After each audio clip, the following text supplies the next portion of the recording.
Are you a businesswoman who is finding it challenging to get your ideas across and make a point? Welcome to Speakers Who Get Results with Elizabeth Bachman, a podcast dedicated to helping women get the visibility they want, whether making a speech or talking in a meeting. Every week, get valuable lessons from Elizabeth or learn from her roundtable conversations with experts and speakers on how to make a difference, not just a point. On to the show with your host, Elizabeth Bachman. Hello, and welcome to Speakers Who Get Results.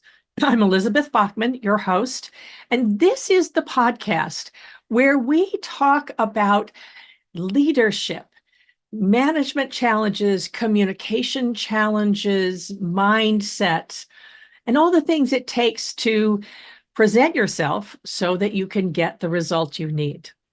Before we get to our guest today, I'd like to invite you to see where your presentation skills are strong by taking our free 4-minute quiz at speakforresultsquiz.com. That's speakforresultsquiz.com. And that's where you can see where your presentation skills are strong and where perhaps a little bit of support could get you the results you need and the recognition that you deserve. My guest today is Matt Brown, who's a veteran founder and entrepreneur dedicated to aiding entrepreneurs, CEOs, business leaders, and the broader business community in fostering positive change. Matt has founded 14 companies across a span of 25 years, successfully exiting multiple businesses.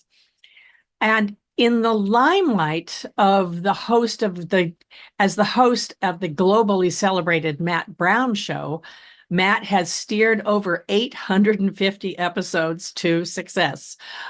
I'm really impressed. I don't have that many, and it's quite a lot. He's recognized for his superpower of asking and getting business leaders to reveal their well-guarded secrets. He's crafted an unmatched network with depth and diversity, hosting a sterling array of guests, including billionaires from 6 continents, New York Times bestselling authors, Navy SEALs, prominent professors, scientists, and a legion of business thought leaders. The show has now grown into the repository of high-value content. He's a 3-time Amazon best-selling author, and he's also known for his leadership interventions, where through professional speaking, masterclasses, and personalized coaching sessions, he shares the wealth of knowledge he's accumulated over the years of hands-on experience.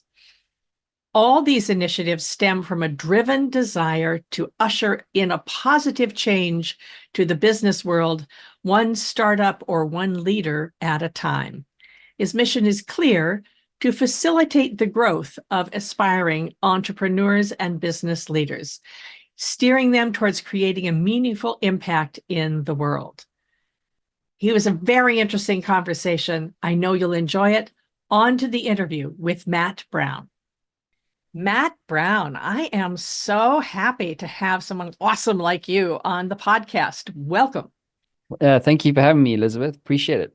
Well, thank you. It's always interested in speakers, speakers who have really useful advice, and you have so much, and you have interviewed so many great people. It's really very exciting. Before I get to my specific questions for you today, let me ask you, who would be your dream interview? If you were to interview someone who's no longer with us, who would it be? What would you ask them? And who should be listening? Great question to start. I think I'd interview Nelson Mandela. Obviously, I'm from South Africa originally. Mm-hmm. And the reason why I'd want to interview him, and maybe specifically what I'd like to ask him is, on the day that he was released after 32 years in prison, why did he choose to influence South Africa in the way that he did? Because he had a choice not to. And he pretty much had, groundswell support the day he left prison. Obviously influence is an ethics thing, isn't it? There's negative influence and then there's positive influence. But ultimately it's a choice as business leaders, as people, as persons of influence, like Nelson was, it's a choice. And I'd be very curious to know why he chose that, because in Africa, there's so much corruption and people with corrupt ethics, so to speak. And if he didn't choose that, right, like my life would have been massively different, and millions of other South Africans too. And what he did, as everyone knows, he unified South Africa, and he was the face of our country internationally. And he was the voice of what is possible when it comes to positive influence. And so, yes, that's what I'd ask him. Oh, great. Well, boy, I'll be there for that interview. I'll definitely want to hear that. So I wanted to ask you, you talk about so many things and you have so much to say around influence, but I've been curious about a recent series you've done called Secrets of Fail, #fail. And let's talk a little bit about the lessons we can learn from failure. And I'm curious what made you decide to start this series. So I'm a great believer in this idea of counter narratives. So if there's a particular narrative that you see in your industry or on social media that you feel isn't entirely accurate of what is a truism in entrepreneurship or business leadership or public speaking or what have you, that it's your responsibility to paint the narrative behind the narrative.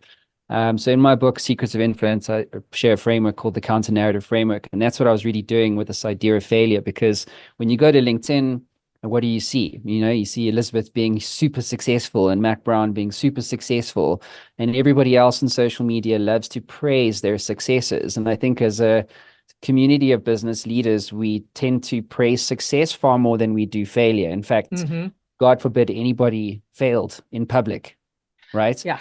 And so that's what I was trying to do with this kind of narrative, because as you well know, Elizabeth, failure is a prerequisite to success. Yes. And the more you fail, the better, the more you learn, the more you become, the more you become, the better person you become in terms of influence and your ability to scale your company or become a speaker and impact your target audience and what have you.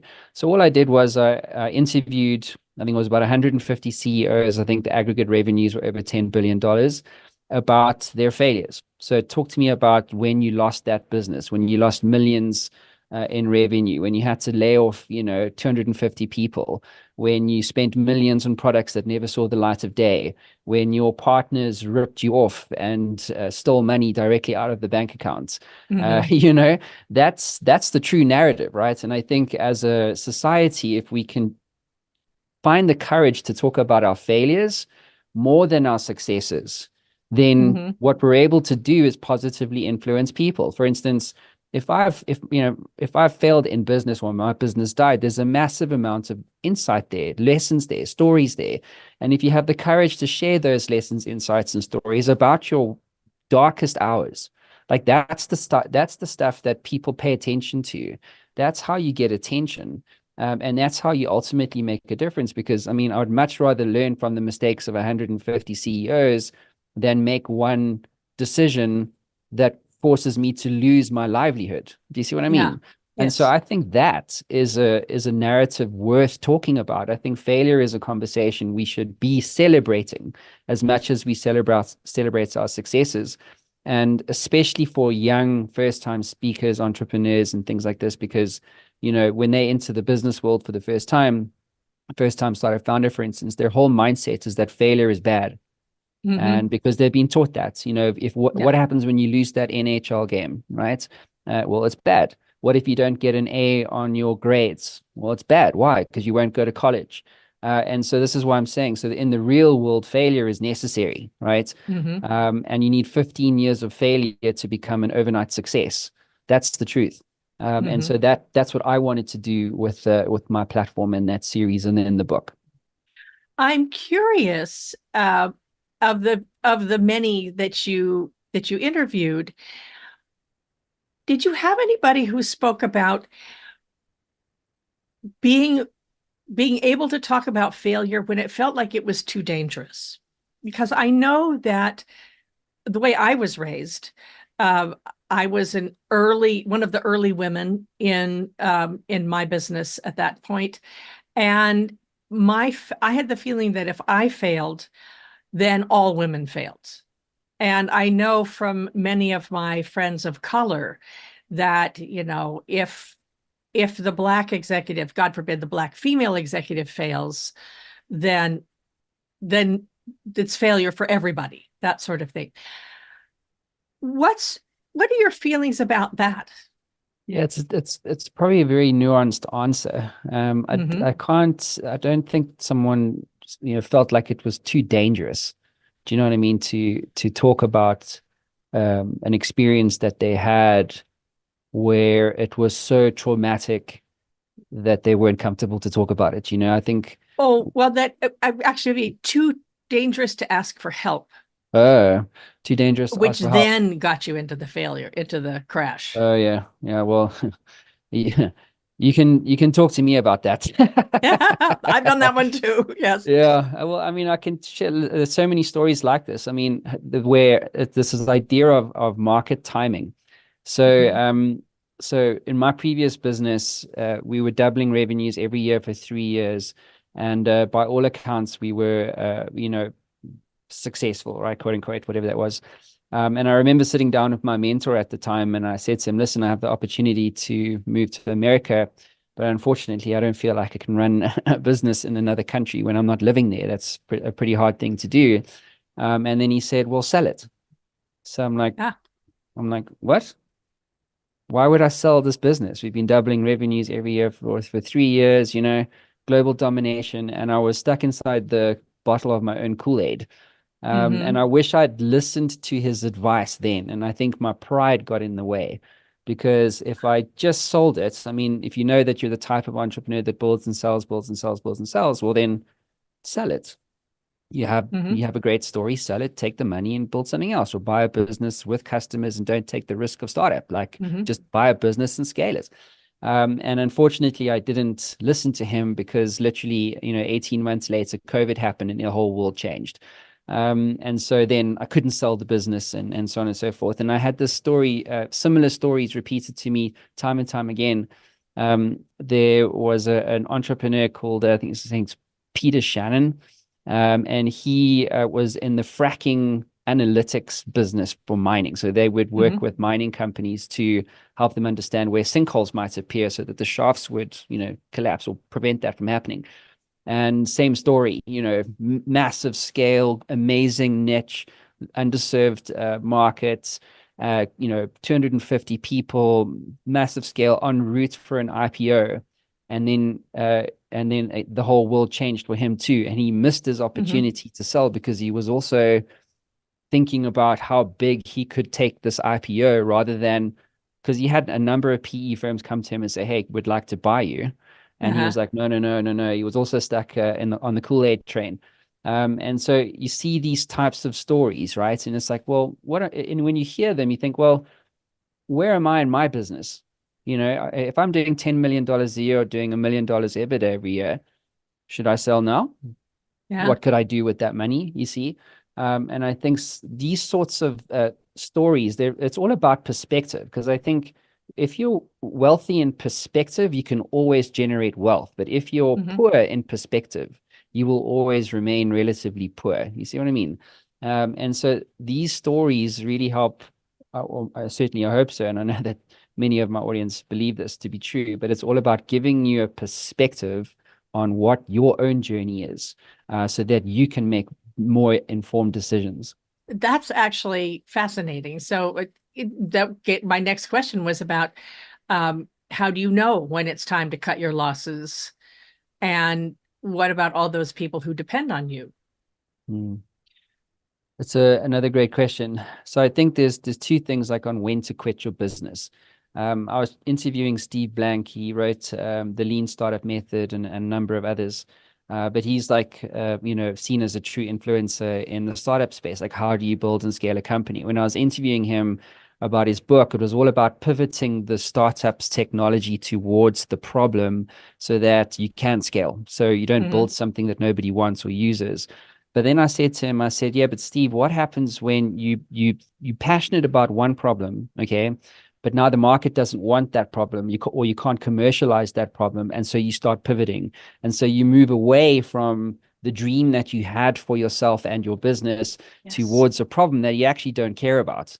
And so then you do start scaling and you do start raising money, but it's really not a business that you love. So do you stay there or do you quit? And then that's the question. When do you know when to quit?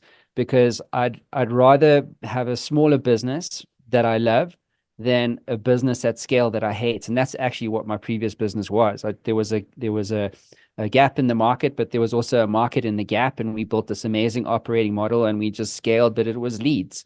And I hated the lead gen business. It's a terrible business to own, but it was successful. Anyway, to answer your question specifically, there's two things here. One is the vision. So are you in love with the vision of your company? Because if you're in love with the vision, and the second thing is your business making money? Because if you're in love with the vision and the business is making money, that's the dream. But if you're in love with the vision and it's not making money, then you have to fix the business problem. However, when you quit is when you no longer in love with the vision for that company and it's no longer making money, because then you're the one that needs to pull it out of the fire. And unfortunately, if you're not in love with the thing or the vision of this company or the impact that you want to make, then it's probably time to quit. The other one to consider is when there are no new answers to new questions in your business. So for instance, say more about that, please. Yeah. So in other words, if you're working 9 to 5 in South Africa as a business and you can't commercialize it there, or what if you worked, 5 p.m. to 5 a.m. as operating hours and you serve the US and Asian markets? Do you see what I mean? So it's when you keep asking more difficult questions, what if, you keep asking new questions, but when you get to a point where there's no new answers or new things to try, then that's also probably a time to quit. It makes me that the company that I founded, the opera company that I founded, filled a niche and then the market changed. And it took me sort of a year of thinking about it and then 6 months of working with a consultant to finally say, actually, we're done. We need to be done. And she said, she was the woman who helped me start the company, who helped me turn myself from a performer into a producer. So how do I actually run a company? She's the one who taught me how to do that. And she said, yeah, I knew that's what was going to happen. I just knew you weren't ready. And it took 6 months of her talking me through it for me to realize, oh, actually, there is no answer that works. The market has changed. And so time to let it go. So I relate to that. I'm glad that it wound up opening other doors for me, but also to recognize anybody who's listening, who's in this position, allow yourself to grieve. Allow yourself to mourn the loss of the dream. And that, yes, there will be something else, but it's a loss. So definitely going back to the mistakes. Well, actually, you talk about the role of failure in corporate growth and how it really is a stepping stone. I don't know if people get taught this nowadays. I hope they do. Are there ways that we can learn less painfully, or do we just have to live through the pain? Yeah, there's no shortcuts. Unfortunately, my wife always calls me shortcut Matt because I'm looking at how to go further fastest. But there's no shortcuts when it comes to failure. Like to your point, when a business dies, it's a big thing, man. It's traumatic. You have to, I remember having to sit with 55 people who represented 55 families during COVID and go, listen, you guys are no longer going to get a paycheck. And I didn't outsource that to my COO or any of that. I did that because that was the right thing to do. And the right thing is always the right thing. And And so that whole period, as this business was going through this really tough time, was really about grief. And at the same time, weirdly enough, my mother passed away. So it was just this double header of like personal grief and then grief in the business sense. And grief is a funny emotion. Like it's not like happy, sad, or anger, or depressed. It's like it's a different thing. It just comes in waves, and you're not many people just aren't prepared to, or aren't equipped to manage emotions like grief effectively. So in the business sense, well, what do you do? And there's the biggest cure to grief is time. And so when that business eventually died, I was taking a lot of shit on social media by people who didn't understand what was really going on. And so it was just like this melting pot of pressure, right? And grief and anger and sadness and frustration. But also a lot of empathy, because, empathy, you have to be empathetic with yourself, firstly, to say, hey, I've lost companies before. I've also sold companies, but when a business dies, it's not you that died. Do you know what I mean? Yeah. And it's just the business. And I think I remember when my first business died, I was 26. And in fact, sorry, I sold my first one when I was 26. And so I thought I could walk on water, and the next one then died. And I thought that I was the failure. You know what I mean? I thought that I should be taking my grief out on myself. And that wasn't the right thing to actually do. The right thing to do was just to recognize that businesses die every day. 99% of businesses don't survive past 4 years. So that's the truth, right? So when you learn to separate your identity from the event itself, it gives you a sense, it gives you bandwidth that you can then use to, create momentum for the next venture that you want to create. Because again, when you reflect on that traumatic event of a business dying, that's when you start to really recognize, well, what should I have done? Well, I should have sold 2 years earlier.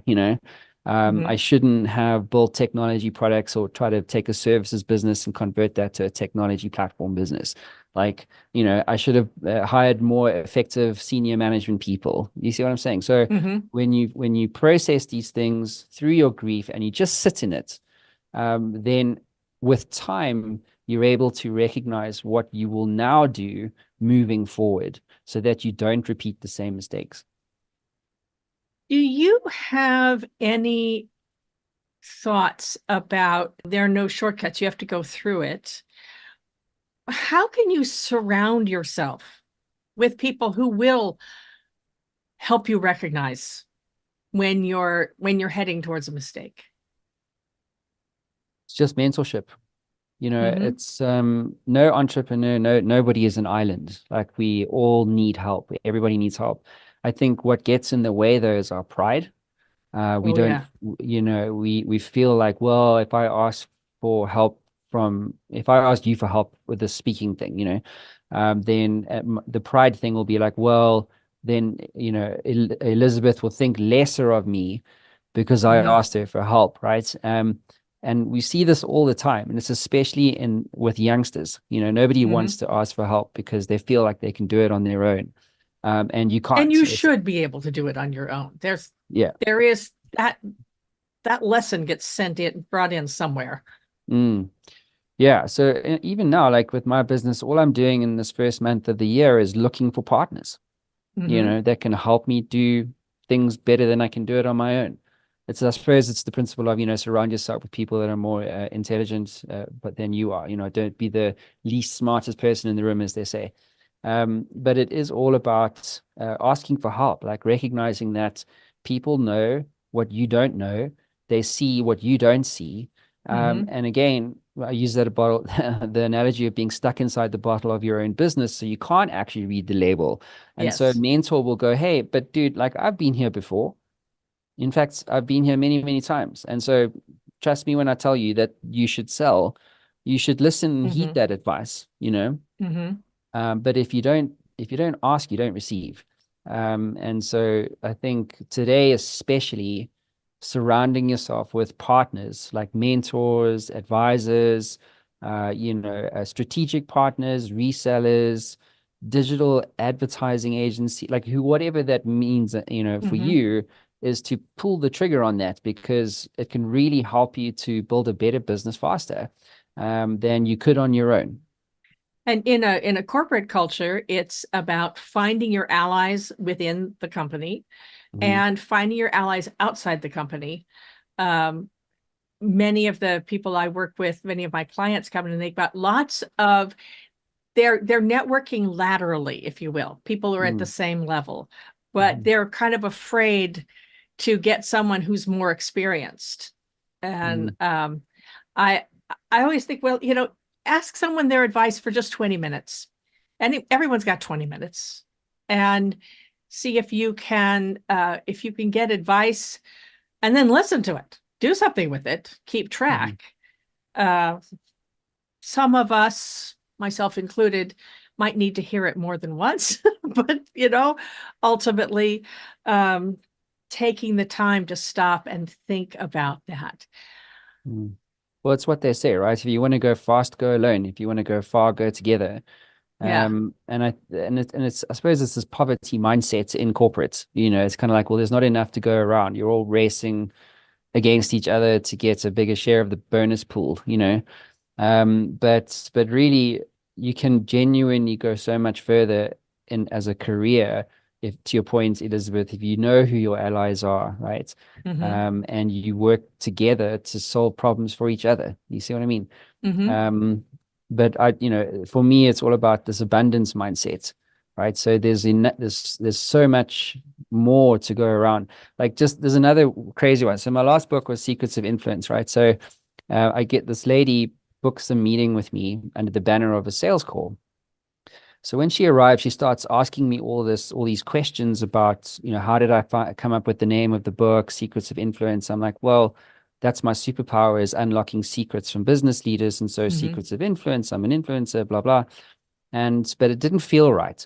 And eventually it turns out she pipes up and she goes, well, look, I'm not going to sue you, but I own the trademark Secrets of Influence. So I'm like, what?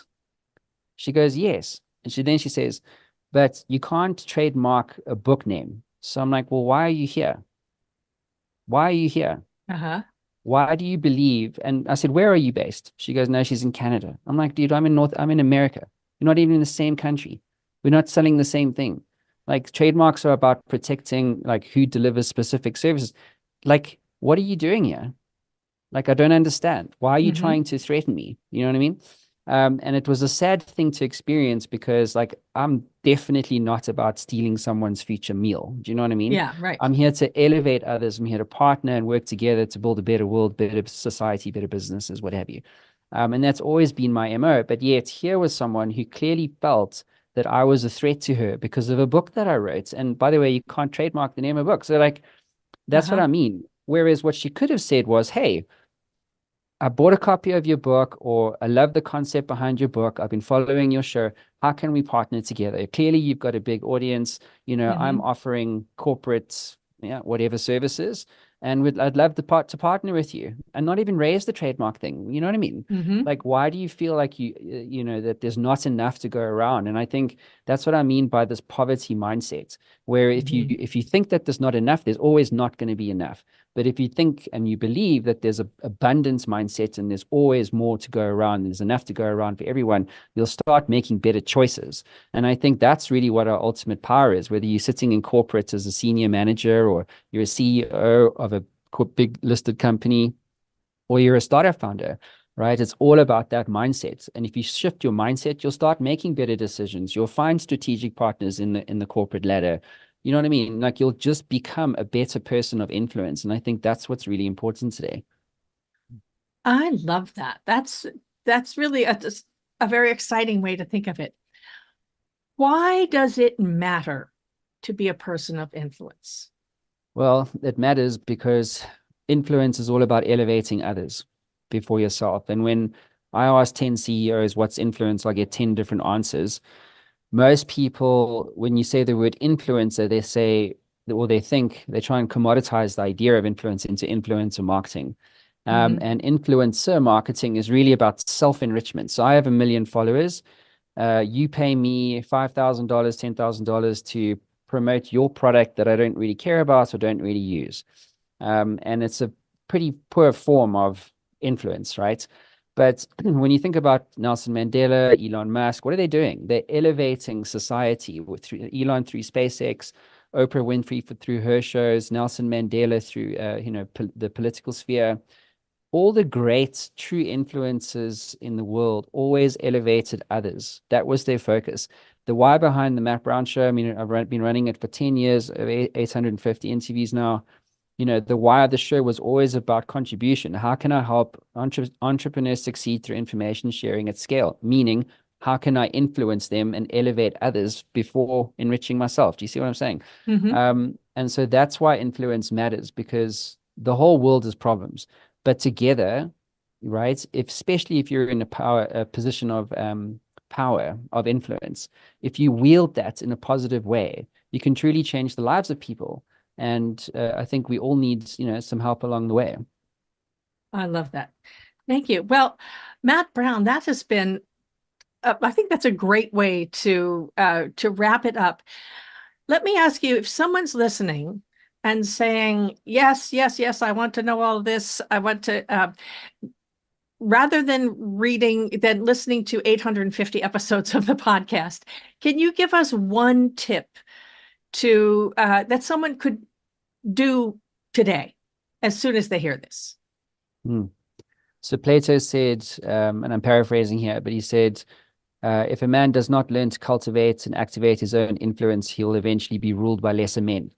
And the thing that I'd like to challenge people on, or maybe get them to consider, is to start doing something about it. Because oftentimes I think we're sitting on the sidelines because we have this fear of judgment, or we feel like we're not good enough, or maybe we feel like we're suffering from imposter syndrome, or whatever it is.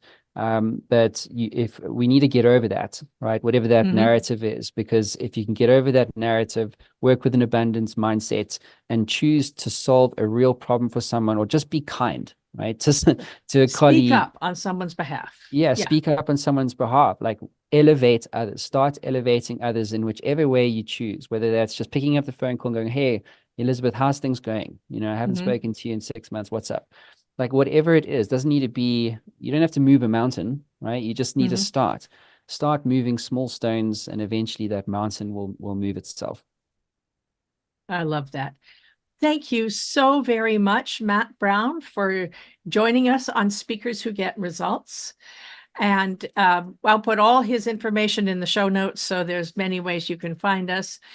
If you've enjoyed this conversation, please tell your friends, subscribe to us on whatever app you're listening, and especially leave us a good review on Apple Podcasts, because that's the one that gets us the good ranking, so that more people can hear great guests like Matt Brown.